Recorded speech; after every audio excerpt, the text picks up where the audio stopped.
Hello from the Crystal Center for Serenity. This is our first formal night.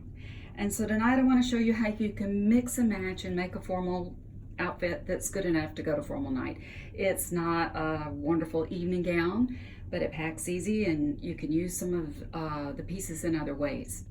So the skirt I have on, I bought at Chico's. It was in their holiday collection, and it's sort of shiny gold, and I really do like it. I bought it to go with a gold sweater and tank that I already had.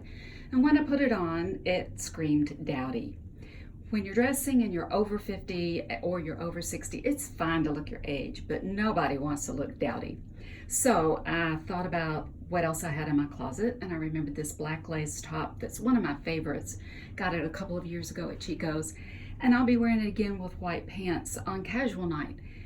To make it be a little more formal, I looked in my old jewelry and I found a really gaudy necklace and earrings. They're not gaudy, but they are rhinestones.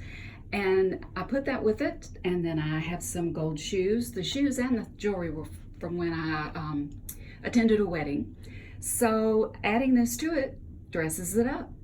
And that's how I do formal night when I use mix and match pieces. See you later.